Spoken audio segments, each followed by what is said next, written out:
원동현입니다. 오늘 여러분들을 만나게 돼서 너무 반갑습니다. 오늘은 여러분들하고 미래 교육의 새 패러다임, 5차원 전면 교육에 대한 이야기들을 드리겠습니다.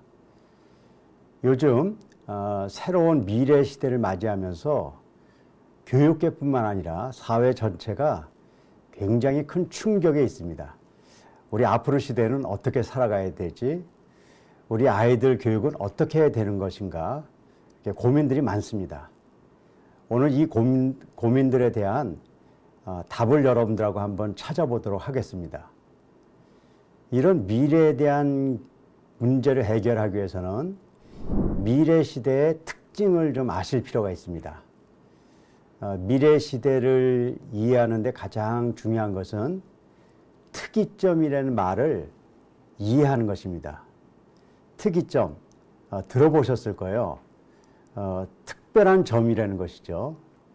이 특별한 점이 무엇이냐면 여태까지는 인간이 기계를 다루고 그걸 부려왔습니다. 그런데 특별한 점이 도착할 건데 그 점은 뭐냐면 기계가 우리를 이겨버리는 점이 온다는 것이에요. 옛날에는 이것이 단순히 공상과학 소설이라고 생각했어요. 어떻게 인간을 기계가 이겨. 그래서 그건 그냥 소설이라고 생각했는데 그것이 현실로 다가왔습니다. 여러분들 요즘 챗 GPT, 인공지능 이런 얘기 너무 많이 들어보셨잖아요. 이 시대가 왜 중요하냐면 바로 이 특이점을 넘어선 시대이기 때문에 이 특이점 이전의 시대와 특이점 이후의 시대에 우리는 교육도 크게 변화되어야 돼요. 오늘은 우리가 가야 될 교육의 방향이 과연 무엇인가 설명을 드리겠습니다. 여러분들이 이제 오늘 이 강의를 들으려면 오늘 강의를 하는 사람은 누군가 궁금하실 거예요. 그래서 제가 제 소개를 아주 간단하게 드리고 가도록 하겠습니다. 저는 과학자입니다. 저는 원자력 연구소라는 곳에서 초전도체라는 아주 새로운 물질을 연구하는 과학자였어요. 거기서 열심히 연구를 해서 저는 한 100여 편의 논문과 아주 좋은 10개 특허를 갖고 있는 과학자입니다. 그런데 오늘은 여러분들에게 과학자로 온 건 아닙니다. 여러분들하고 교육에 대해서 나누려고 해요. 그래서 그냥 제 이력을 간단히 설명드리는 것이 맞는 것 같아요. 저는 과학자로 살다가 특별한 계기가 있어서 저는 해외에 나가서 4개의 다른 나라의 대학의 총장과 그리고 2군데 교장을 한 그런 경험이 있습니다. 그래서 오늘은 이 과학과 교육의 이 중간점에서 앞으로 미래 시대에 우리는 어떤 교육을 해야 될까 여기에 대해서 말씀드리겠습니다. 자, 특이점이 넘었다는 것은 기계가 우리를 이긴다. 그런 얘기를 하는 것인데 과연 그런 것인가 제가 한번 예를 들어 드리겠습니다. 우리는 지금 교육에 대해서 얘기를 하려고 하니까 교육의 관점에서 특이점이 넘었을 때 어떤 일이 생기는가 우리가 한번 같이 나눠보죠. 요즘 많이 사용하는 제가 GPT, 인공지능을 사용했습니다. 어떤 역사 선생님이 학교에서 이제 역사를 가르쳐 준다고 우리가 가정을 하죠. 요번에 고려시대를 공부하고 또 그 주제가 문화라고 얘기하죠. 그럼 선생님들이 그걸 잘 준비해서 이렇게 가르칩니다. 그런데 인공지능 시대는 꼭 그렇게 할 필요가 없어요. 인공지능한테 물어보면 돼요. 고려시대 문화의 특징을 이야기해 주세요. 이렇게 하면요. 1초 만에 고려시대 문화에 대해서 아주 잘 정리해서 1, 2, 3, 4, 5까지 해서 탁 나옵니다. 자, 그러면 우리가 이렇게 공부를 배우죠. 근데 인공지능 시대에는 여기서 할 수 있는 일들이 너무나 많아요. 자, 여기서 정리는 해줬는데 좀 어렵게 느껴졌어요. 그랬을 때는 어떻게 하는 게 좋을까요? 이걸 쉽게 얘기해 줘야 돼요. 그런데 역사의 내용을 쉽게 이야기해 주는 것이 그렇게 쉬운 일이 아닙니다. 그런데 여기서는 가능해요. 제가 이렇게 물어봤어요. 내가 지금 초등학교 5학년생을 가르치는데 아까 그 이야기를 초등학교 5학년이 이해될 수 있게 다시 설명해 주세요. 이렇게 얘기했어요. 그랬더니 어투도 바뀌었네요. 네, 제가 초등학교 5학년 학생이 이해할 수 있도록 설명해 볼게요. 고려시대는 신라와 발해라는 이전의 왕조들의 유산을 이어받았고 이렇게 해서 뭐 했어요. 이렇게 아주 아이들이 잘 이해할 게 지금 이야기해 주고 있어요. 혹시 여러분들이 초등학교 3학년에게 설명하려면 이것도 어려워요. 다시 3학년에게 설명할 걸 물어보면 이야기해 줄 수 있어요. 자, 그런데 이렇게 설명을 들었는데 조금 긴 것 같아요. 그래서 여기에 이 내용을 5문장으로 요약해 달라고 그랬어요. 그랬더니 아주 쉽게 5문장들로 요약했어요.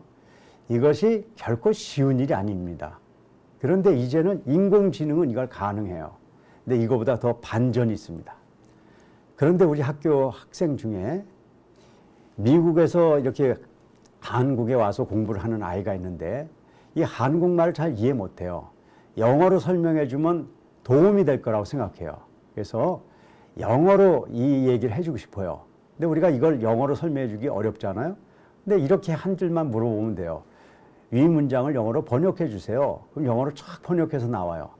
이걸 뭐 읽어줄 필요 없어요. 이걸 프린트해서 아이에게 주면 아이가 고려의 문화는 이렇게 됐구나 잘 이해할 거예요. 그런데 그 옆에 중국에 살다 온 아이가 있어요. 중국어로 얘기해 주면 너무너무 좋죠. 아주 간단해요. 중국어로 번역해 주세요. 바로 중국어로 나왔어요. 여러분들, 우리가 한 선생님이 이런 역량을 발휘하기는 거의 힘들어요. 그런데 기계는 이게 가능하다는 것이에요. 그래서 이제 우리가 특이점이 넘었다는 것이 이런 시대에 우리가 살고 있다는 걸 먼저 이해해야 돼요. 그런데 이미 인공지능은 이걸 넘어서 버렸어요. 이런 텍스트, 글에 대한 문제뿐만 아니라 이들은 책도 쓸 수 있어요. 이게 최근에 아주 이슈가 됐던 것입니다. 인생의 그 삶의 목적을 찾는 45가지 방법. 굉장한 주제잖아요. 이거 누가 쓴 거냐면요. 인공지능이 쓴 것이에요. 그리고 여기에 디자인한 것들도 다 인공지능이 디자인을 했는데요. 몇 달 만에 그 디자인 능력이 급격하게 발전했어요. 그래서 제가 요거 한 2분 동안에 오전 1시 39분부터 오전 1시 40분 한 2분 동안에 이 많은 걸 디자인을 제가 직접 해봤어요. 누굴 이용했냐면 인공지능을 이용해서 디자인한 것이에요. 근데 이거보다 지금 더 무서운 일이 생겼어요. 우리가 학교에서요, 요즘 코딩 해야 된다. 그래서 코딩 공부를 열심히 하잖아요. 이미 코딩도 인공지능이 인간보다 훨씬 더 잘하게 지금 나와 있어요. 코딩을 안 배웠더라도 그냥 인공지능한테 잘 질문만 하면 인공지능이 답을 다 해주는 이런 시대에 와버렸어요. 이게 바로 특이점을 넘은 이 시대의 우리의 지금 현실입니다. 이럴 때 우리는 어떻게 해야 돼요? 이러다 보니까 요즘 이제 옛날에 코딩 배우고 그랬던 것들이 이제 어디로 갔냐면 좀 더 교육공학을 발전시켜서 이런 인공지능을 잘 이해하는 것들을 공부하자고 얘기해요. 맞아요. 필요합니다. 그래서 저는 이 시대의 인공지능에 대해서 공부하고 저는 인공지능을 사용하는 방법들을 잘 배워야 된다고 생각해요. 하지만 그것만 배워가지고는 이 시대에 절대로 실력 있는 사람이 될 수가 없어요. 저는 오늘 그 얘기를 드리려고 그래요.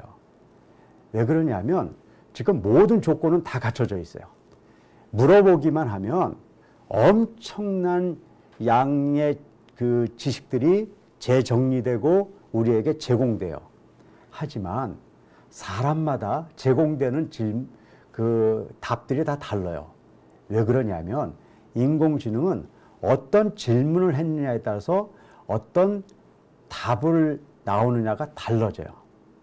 그래서 인공지능 시대에는요, 인공지능을 잘 이해하는 것도 중요하지만 인공지능을 사용하는 사람이 가져야 될 역량이 있어요. 그 중에 가장 간단한 거 말씀드리자면 질문을 잘해야 돼요.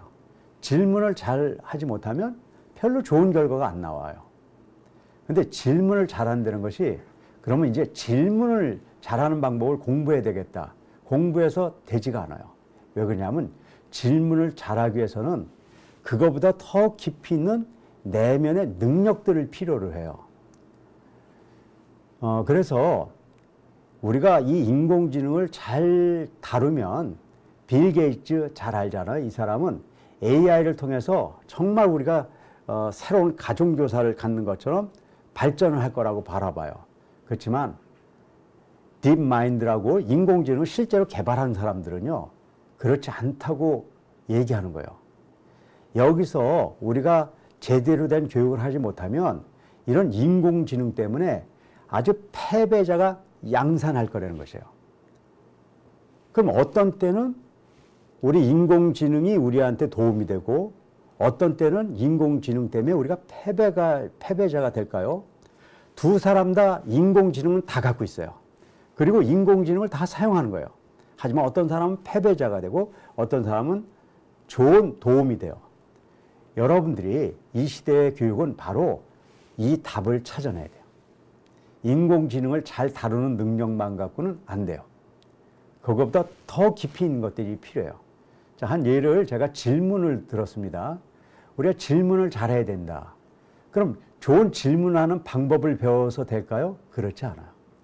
질문을 잘하기 위해서는 몇 가지 역량들이 필요해요. 나름대로의 거기에 관련된 지식을 알아야 되고요. 그 다음에 질문을 하기 위해서는 이해가 돼야 돼요. 우리가 학교에서요, 학생들한테 공부를 가르쳐주고 질문해보세요. 그럼 질문 잘 못해요. 왜 그럴까요? 이해가 안 되면 질문을 잘 못하는 거예요. 그러니까 인공지능을 통해서 많은 지식을 우리가 받아낼 수는 있어요. 하지만 이해력이 있는 사람만 결국은 질문을 할 수 있고 그 좋은 질문을 통해서 더 좋은 답을 얻는 것이에요. 그러니까 인공지능을 이해하는 것만으로는 안 되네요. 우리가 그는 이해력을 키워야 되고 그다음에 분석과 사고 능력이 있어야지 또 좋은 질문을 할 수 있죠. 그 다음에 질문할 때 중요한 것은 머릿속에 질문할 게 나오더라도 그것을 명확하게 표현할 수 있는 표현력이 있어야 돼요. 그리고 깊이 있게 질문하려면 관찰력이 있어야 되고 그 다음에 호기심과 탐구심이 있는 사람이 질문을 더 잘하는 것이에요. 마지막으로요, 인간적인 능력도 필요해요.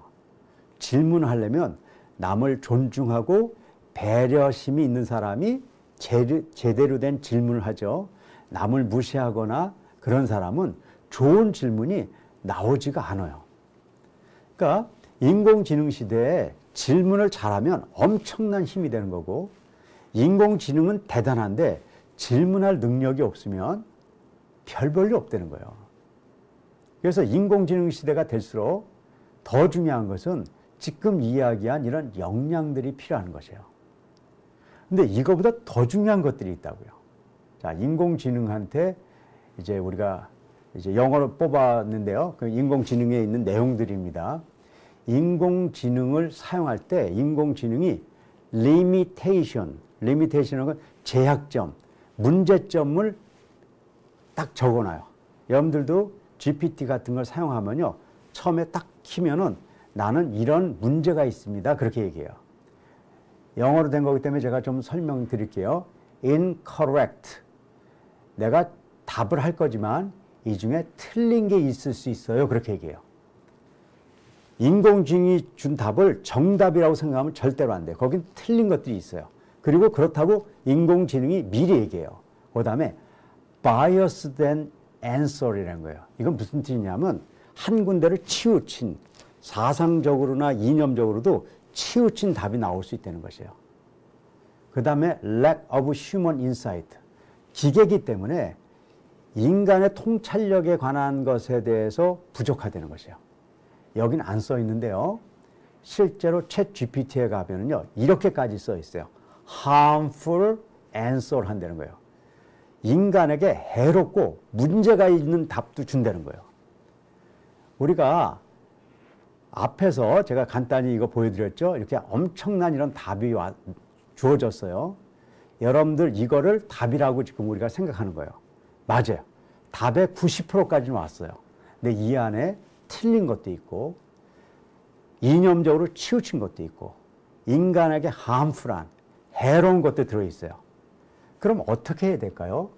여기서 뭘 찾아낼 수 있는 사람이 돼야 될까요? 바로 참과 거짓을 구별할 수 있는 능력이 있는 사람만 인간이 인공지능을 다르게 사용할 수 있는 사람이에요. 그러니까 아무리 좋은 그 AI를 통해서 좋은 답들을 얻었어요.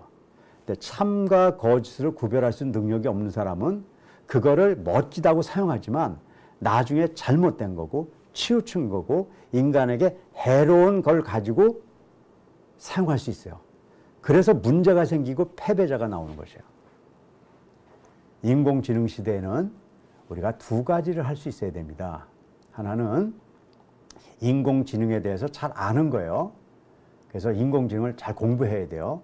하지만 동시에 그 인공지능을 활용할 수 있는 인간의 본질적인 힘을 키워줄 수 있는 사람만 이 시대에 승리하는 거예요. 그래서 전 여러분들이 이런 사람이 됐으면 좋겠어요. AI를 통해서 좋은 가정교사를 두고 자기의 역량을 발휘할 수 있는 사람이 됐으면 좋겠어요. 이런 사람은 인공지능을 알고 동시에 인간의 본질을 아는 사람이에요. 그런데 인공지능은 많이 활용할 줄 아는데 그것을 활용할 수 있는 인간의 본질이 약한 사람은 실패하게 돼 있어요. 이제 제가 시작하려는 이야기에 아주 어떻게 보면 결론적인 이야기가 나오네요. 우리가 이 미래 시대는 뭘 해야 되는가? 지금 제가 이렇게 가만히 교육계를 바라보고 사회를 바라보니까 GPT를 배우고 인공지능을 배우고 교육공학을 배우고 그쪽으로 지금 나가고 있어요. 네, 하셔야 돼요. 하지만 그건 50%예요. 그거에 매몰되면 절대로 안 돼요. 그거와 함께 뭘 해야 되냐면 인간의 문제를 다뤄야 돼요. 이건 제 주장이 아닙니다. 이미 전 세계의 과학자들, 학자들, 그것이 자연과학자건 인문과학자건 사회과학자들이 모여가지고 앞으로 미래 시대에 꼭 필요한 역량, 미래 역량이 뭔가에 대한 수많은 연구들이 있어요. 거기에 우리는 교육공학적이고 코딩 이런 걸 생각해요. 맞아요. 이것도 공부해야 되죠. 웨이트가 군화되니까요. 하지만 이거보다 3배나 중요한 것들이 있어요. 상상력, 인성, 도덕성, 융합적 능력, 협업 능력, 커뮤니케이션 능력, 인간에 관련된 것이요. 코딩이나 이런 것보다 3배 이상 더 중요하다고 세계 모든 학자들은 실제로 이야기하고 있어요. 이야기는 제가 이론적인 얘기를 하는 게 아니에요. 우리 교육이 이렇게 이루어져야 된다는 것이에요. 인공지능의 시대, 특이점을 넘어선 시대, 기계가 우리를 이겨버린 것 같은 시대에 우리가 인간의 주체성을 갖고 인공지능의 패배자가 되지 않는 분명한 방식을 알아야 되는 것이에요. 거기에 키포인트는 인간이에요. 그래서 인공지능 시대는 다시 결론을 내자면 인공지능에 대한 공부 많이 하셔야 돼요. 그래서 하자고요. 하지만 동시에 인간의 본질로 넘어가야 돼요. 그런데 여기에 문제가 있다는 것이에요. 우리가 여태까지 인간교육, 인간 어떻게 해야 된다 얘기는 많이 했어요. 하지만 실제 우리가 현장을 알잖아요.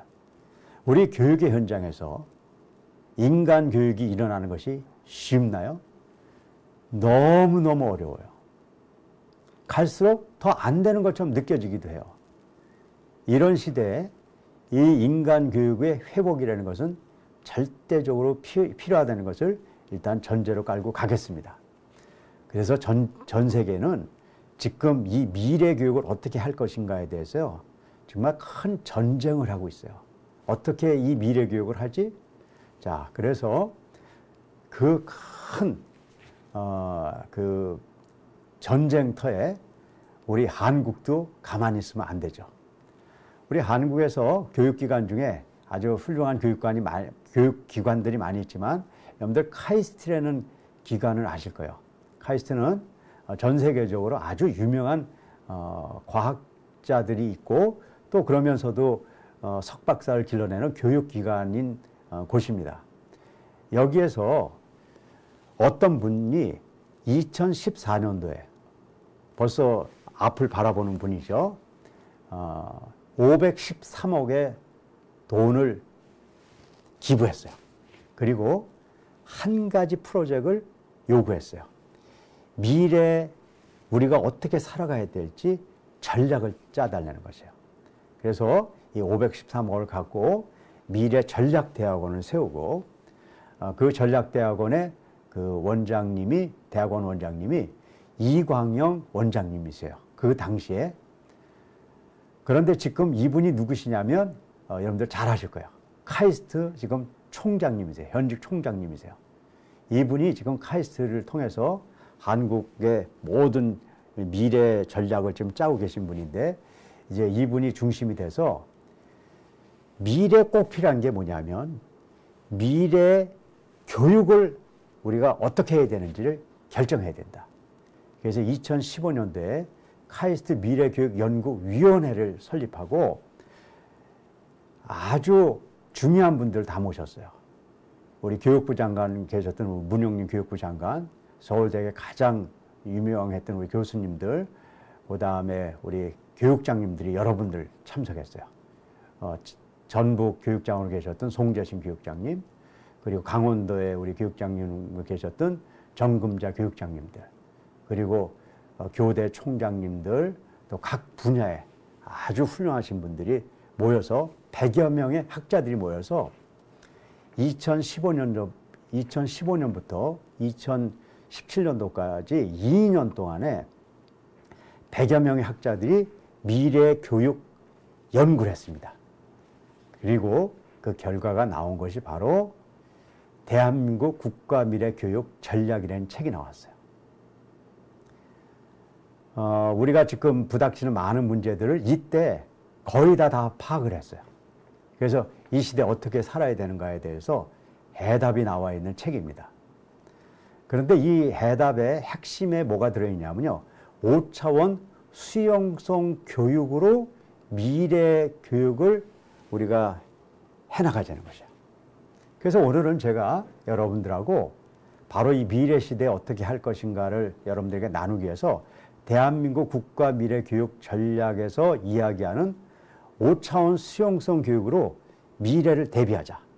그리고 이렇게 대비했을 때 우리가 미래 시대에 가장 유능한 사람을 길러낼 수 있고 그걸 통해서 한국이 세계에서 아주 해야 될 역할들을 감당할 수 있을 거라는 결론을 내렸어요. 이거를 여러분들하고 같이 공부해 나갈 거고요. 이 보고서는 아주 중요한 보고서이기 때문에 카이스트에 이렇게 보고서로만 낸 게 아니라 김영사라는 곳에서 책으로 출판이 됐습니다.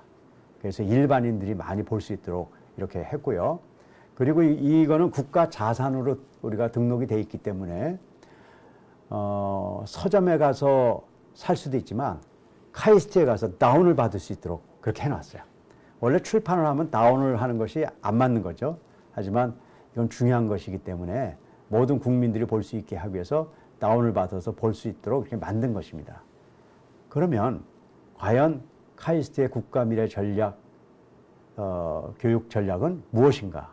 그리고 여기서 하는 내용은 무엇인가를 제가 지금부터 설명을 드리겠습니다. 이 카이스트 보고서를 전체를 보면 5차원이라는 얘기가 나오는데 5차원이라는 얘기는 5가지 차원의 교육을 해야 된다는 것이에요.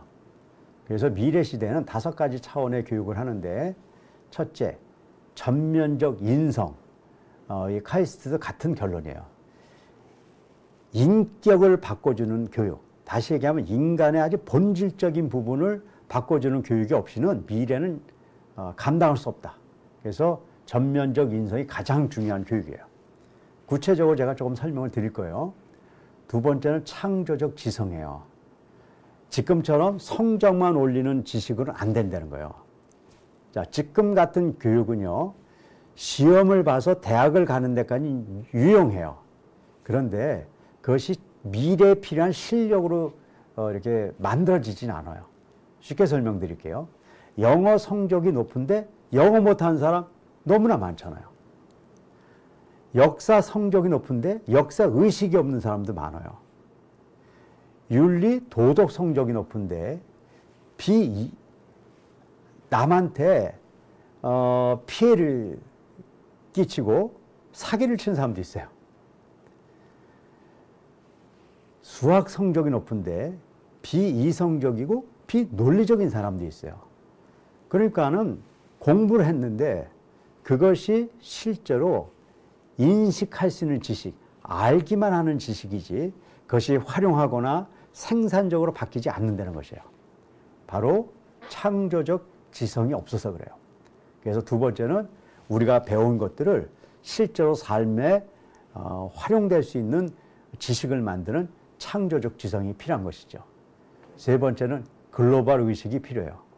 글로벌 의식은 세계 시민으로 살아가는 것인데 그건 전 세계를 왔다 갔다 한다는 얘기가 아니고요. 각 나라의 문화를 이해하고 함께 살아갈 수 있는 그런 역량이 있어야 된다는 것이요. 네 번째는 융합 능력이 필요합니다. 융합 능력이라는 것은 어떻게 오는 거냐면 고도로 사고하고 생각하는 능력을 가져야 돼요. 근데 지금 우리는 수학을 배우더라도요, 생각하도록 하지 않아요. 어떠냐면 패턴을 익혀서 빨리 답을 만들어내는 요령을 배운다고요. 그렇게 해서 머리가 좋기 때문에 수학 시험을 잘 보고 좋은 대학도 갈 수 있어요. 하지만 미래에 꼭 필요한 생각하는 능력을 못 길러주거든요. 그래서 그런 능력을 갖고는 안 된다는 것이죠. 그래서 우리가 융합 능력을 가져야 되고, 마지막으로 바른 세계관, 이건 가치관이라고 보시면 돼요. 이제 앞으로 인간의 가치를 갖지 않은 사람은 미래 시대에 살아가는데 굉장히 어려워져 버려요. 그래서 이 가치관과 세계관, 이 5가지를 공부하는 시스템을 만들었어요. 그리고 이것을 여러분들이 자유롭게 다운받아서 보실 수 있다고 제가 말씀드린 겁니다. 그리고 이 보고서에서는 이렇게 방안만 이야기한 것이 아니라 이걸 구체적으로 교육계에서 사용할 수 있는 교육 방안을 만들었어요. 그래서 미래에 필요한 인간상 5가지를 놓고 그렇게 할 수 있는 교육 프로그램을 다 만들었어요. 창조적 지성을 줄 수 있는 학문의 9단계, 바른 세계관을 줄 수 있는 독서 치료 훈련, 전면적 인성을 주는 5차원 인성교육 훈련, 융합적 의식을 주는 융합 수리 훈련, 그리고 글로벌 의식을 줄 수 있는 언어 수용성 훈련, 그리고 거기에 대한 구체적인 프로그램들을 다 만들어서 우리가 그 책에서는 이렇게 제시를 했습니다. 그런데 이렇게 제시하고 이걸 가자, 그래서는 안 되는 거예요. 이것이 제시되려면 이것들이 과연 가능한 것인가 아닌 것인가를 증명해야 돼요.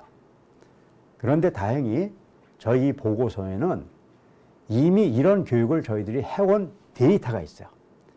거의 20년 가까이 해온 데이터가 있기 때문에 그걸 다 분석해서 집어넣었어요. 저희들은 이 보고서에서 이렇게 하면 앞으로 좋아질 것이다, 그걸 적은 게 아니에요. 이렇게 했더니 분명하게 좋아졌다. 그러니까 미래를 위해서 우리는 이제 이 교육으로 전환해야 된다, 이렇게 제시한 것이에요. 그럼 어떻게 20년간 이런 일이 일어났을까요? 그 얘기를 드리죠. 그거는 저 개인하고도 연결되어 있어요. 저는 1995년도까지 한국 원자력 연구소에 있었어요. 여기 원자력 연구소 사진이 있었는데 보니까 빠졌네요. 여러분들 찾아보면 한국 원자력 연구소는 대한민국에서 가장 큰 연구소 중에 한 곳입니다. 저는 거기서 아까 말씀드린 대로 초전도체 연구실장으로 있다가요, 96년도에 중국에 있는 연변과학기술대학이라는 곳에 제가 부총장으로 초대를 받아갔어요. 저한테는 굉장히 좀 힘든 일이었어요. 왜냐하면 저는 연구만 하는 과학자인데 대학에서 교육에 대한 경험도 없고 잘 못하겠더라고요. 하지만 제가 그 당시 중국의 이 대학을 도와야 된다는 마음이 있었기 때문에 일단 갔어요. 가가지고 제가 3종류의 학생들을 만났어요. 첫 번째 학생은 여러분들도 다 뭐 만날 수 있는 학생들이에요. 공부를 열심히 해가지고 아주 성적도 높고 잘하는 학생들이에요. 우리가 제일 좋아하는 학생이죠. 근데 그렇지 않은 학생들이 있어요. 대학까지 기껏 와가지고 공부도 안 하고 딴짓하고 공부를 못하는 애들이에요.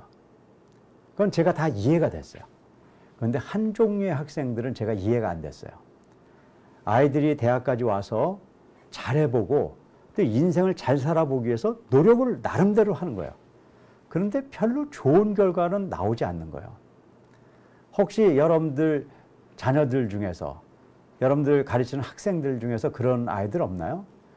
집에서도 열심히 하고 학교에서도 열심히 선생님들 도와주고 애들도 좀 해보려고 그러는데 결국 보면은 상위권에 가지 못하고 잘 못하는 애들이 있다고요. 저는 그 아이들이 굉장히 이상하기도 했고 좀 불쌍하기도 했어요. 도와주고 싶었어요. 근데 저는 그걸 도와줄 수 있는 방법을 몰랐어요. 그런데 저는 과학자이기 때문에 그때 연구를 해요. 그 연구는 뭐냐면 왜 쟤네들이 안 되지? 그 연구를 하는 거예요. 그리고 답을 찾았어요. 그 답이 바로 수용성이라는 것이에요. 수용성은 뭐냐면 받아들이는 능력을 이야기하는 거거든요. 우리가 아무리 좋은 걸 가르치더라도 그걸 받아들이면은 변화가 돼요. 그래서 공부도 잘하고 그렇게 될 수 있어요. 근데 아무리 좋은 걸 가르치더라도 못 받아들이는 애들은요, 변화가 안 와요. 아주 쉽게 설명하자면 밭에다 좋은 씨앗을 뿌렸어요. 그건 좋은 열매가 맺어지는 것이 당연한 거 아니에요? 그런데 그렇지 않아요. 아무리 좋은 씨앗을 뿌리더라도 밭이 좋으면 좋은 열매가 맺어져요. 근데 밭이 나쁘잖아요? 열매가 안 맺어지는 것이에요. 그래서 학교에서도 아무리 좋은 걸 가르치더라도 받아들일 수 있는 아이가 있고 받아들이지 못하는 아이가 있는 것이에요. 그런데 바로 받아들이지 못하는 아이들, 수용성이 낮은 아이들이 결국 나중에 실력이 없다는 걸 제가 알게 됐어요. 그래서 이 아이들을 도와주려면 이 수용성의 문제를 해결해야 된다는 것도 알게 된 것이죠. 그런데 어떻게 해야지 수용성을 키워줄 수 있도록 도와주는지를 제가 몰랐어요. 그래서 또 연구를 했어요. 쟤네들을 어떻게 도와주지? 그러려면 왜 이 아이들은 수용성이 이렇게 떨어졌을까? 그 이유를 알아야 돼요. 그리고 제가 열심히 연구를 했거든요. 그리고 그 답을 찾아냈어요. 바로 5가지 문제 때문에 아무리 좋은 걸 가르쳐 주더라도 받아들이지 못하고 그 아이들의 마음에 하려는 마음이 있더라도 못 받아들이니까 실력이 없게 된 걸 안 거예요. 여러분들도 금방 이해할 수 있어요. 제가 지금 설명을 드릴 텐데요. 여러분들도 한번 특정한 아이들을 보면서요. 걔가 공부를 못했는데 그 이유가 바로 수용성, 바로 이 5가지 문제 때문이구나. 그걸 여러분들이 한번 이렇게 채점을 해보세요. 첫째, 수용성이 없는 애들. 뭘 주더라도 못 받아들이는 애들은요. 마음의 상태에 문제가 있어요. 그걸 제가 심력에 문제가 있다고 얘기하는 거예요. 자, 심력은 뭐냐면 이런 거예요. 아이들이 뭘 하다가 실패할 수 있잖아요. 근데 어떤 아이들은 그걸 다시 딛고 일어나서 나 할 수 있어. 해볼래. 그런 아이들이 있어요. 그런 애들은 나중에 잘 됩니다. 근데 어떤 아이들은요. 조금만 잘 안 되잖아요. 그럼 실망하고 포기한 애들이 있어요. 그래서 걔네들 입엔 이렇게 붙어 있어요. 에이, 나 저거 해봤자 안 돼. 나 하기 싫어. 그렇게 입에 붙어 있어요. 그런 아이들은 마음이 어느 정도 이렇게 깨진 거거든요. 그 아이들은 뭘 가르치더라도 못 받아들입니다. 옛날엔 그게 왜 그런지 몰랐어요. 지금은 다 알아요. 우리가 뇌에 대한 연구를 하다 보면 뇌에 변연계라는 조직이 있어요. 그 변연계는 아이가 마음의 상태에서 포기하잖아요. 그러면 바로 외부에서 오는 정보를 차단시켜버려요. 그래서 마음이 깨진 아이들은 열심히 하더라도 잘 안 돼요. 그래서 우리가 이 마음의 문제를 해결시켜 줘야 되는 거죠. 두 번째는 몸의 문제예요. 우리가 고등학교 1학년 학생들이 교실에서 잠을 많이 잔다는 것을 우리가 잘 알고 있어요. 왜 그럴까요? 걔네들이 피곤해서 자는 게 아니에요. 그 아이들은 학교 오면 거의 잠을 자기 때문에 피곤하지 않아요. 그런데 피곤하지 않기 때문에 자다가 쉬는 시간 중에 따릉 울리잖아요. 그럼 눈을 탁 뜨고 너무너무 잘 놀아요. 그런데 다시 공부 시간 중에 따릉 울리잖아요. 그럼 바로 자요. 왜 그럴까요? 몸이 활성화가 깨졌기 때문에 그래요. 초, 중, 고등학교 때는요, 내가 공부를 잘 못하잖아요. 그러더라도 희망을 놓지 않아요. 언젠간 잘 되겠지 이렇게 생각해요. 근데 고1 정도 돼서 시험을 봤는데 공부를 못하잖아요. 그럼 아이들이 알아차려요. 아, 난 해봤자 안 되겠구나. 그렇게 인식하잖아요. 그럼 뇌가 우리 몸을 쉬게 만들어요. 자거나 쉬게 만들어요. 그래서 집중할 수가 없어요. 몸의 활성화가 깨진 아이들은 뭘 가르치더라도 안 돼요. 세 번째는 머리의 틀이에요. 제가 그걸 지력이라고 얘기합니다. 아까 몸의 틀은 제가 체력이라고 얘기하는 것이에요. 이 지력은요, IQ, 공부하는 방법, 그런 거하고 상관없어요. 들리는 게 다른 거예요. 인간은 내가 듣기 원하는 것만 잘 들리고요. 원하지 않는 건 차단되고 안 들려요. 여성들은요, 군인들에 대한 관심이 별로 없어요. 그래서 길에 나가보면 길에 군인이 다니고 있어도 그게 눈에 보이지가 않아요. 관심이 없으면 안 보이는 거예요. 그런데 자기 아이가 군대를 가잖아요. 그럼 이야기가 달라져요. 매일 아침에 군대 간 우리 아기 어떻게 있는가 그런 생각을 하잖아요. 그리고 길에 나가봤어요. 그럼 옛날에 안 보이던 군인들이 다 보여요. 근데 얼마나 신기하냐면요. 아이가 한 2년 지나서 제대를 하고 집으로 돌아오잖아요. 그럼 그 다음부터는 길에 군인들이 안 보여요. 똑같은 일이 아이들에게 일어납니다. 학교에서요, 선생님은 똑같은 내용을 아이들한테 전달해요. 그런데 어떤 아이의 귀에는요, 시험에 나오는 중요한 내용이 들리는 아이들이 있어요. 걔네들 무조건 공부 잘해요. 근데 어떤 아이들은요, 그냥 재밌고 자극적인 것, 선생님이 농담한 것, 이런 건 잘 들려요. 근데 조금 심각한 중요한 얘기를 하면 안 들려버린 아이들이 있어요. 걔네들은 아무리 머리가 좋더라도 공부 잘할 수 없어요. 그걸 제가 인식의 틀이라고 얘기하는데 인식의 틀이 이미 다 결정돼 있어요. 그렇기 때문에 이걸 바꿔주지 않은 한 그 아이는 뭘 주더라도 받아들이지 못한다는 것이에요. 네 번째는 자기 관리가 안 되는 것이에요. 계획은 짜고 해보려고 하지만 실제로 실행할 수 있는 능력이 없는 아이들은 뭘 하더라도 안 돼요. 마지막으로 가장 중요한 것이 인간관계 능력입니다. 미래시대 인간에 대한 문제가 중요하다고 얘기하는데 이거하고도 연결되어 있어요. 우리는 교육을 하면서 좋은 교육을 해주면 좋은 결과가 나온다고 생각해요. 그리고 환경이 나쁘면 아주 어려움이 있을 거라고 생각해요. 네, 부분적으로 맞아요. 환경이 나빠서 잘 안 된 사람도 있어요. 그런데 저는 과학자로서 많은 데이터를 분석해 봤어요. 환경이 굉장히 좋아요. 집안의 환경도 좋고 최대한 아이들을 이렇게 서포트 해가지고 교육을 잘할 수 있도록 해놨어요. 그런데 공부 못하는 애들 너무나 많아요. 그래서 제가 연구를 해봤어요.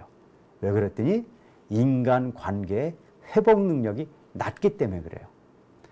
인간은 살면서 남과 갈등이 있고 미움이 생기기 마련이에요. 그건 잘못된 게 아니에요. 문제는 그 미움이 생겼을 때 그걸 잘 해소만 하면 문제가 없는데 그것이 오래 끄는 사람들이 있어요. 이 아이들은 너무나 큰 타격을 얻는다는 것이에요. 왜 그러냐면 우리는 내가 믿고 사랑하는 사람이 좋은 얘기를 하면요, 그걸 받아들여서 변화될 수가 있어요. 근데 미운 사람이 좋은 얘기를 하잖아요. 이게 좋은 얘기인지 이야기인지를 알아요. 하지만 미운 사람이 이야기했기 때문에 그걸 안 하려고 그래요. 그래서 미운 사람 중에 부모나 선생님이 미운 사람이 있는 경우 큰 피해를 입어요. 왜 그러냐면 그 미운 선생님과 부모가 좋은 얘기를 매일 하거든요. 그래서 그 좋은 얘기를 듣기는 들었어요. 하지만 그걸 하고 싶지 않아요. 그래서 인생을 어렵게 사는 사람이 너무나 많아요. 선생님이 미워서 공부 못하는 애들 많아요. 부모가 미워서 공부 못하는 애들도 많아요. 그래서 우리가 이 인간관계의 문제를 회복시켜 주어야지만 받아들일 수 있는 것이죠.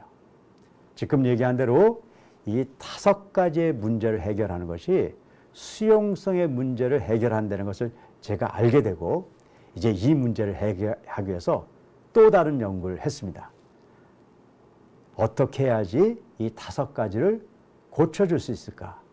그래서 만들어낸 것이 바로 5차원 수용성 교육입니다.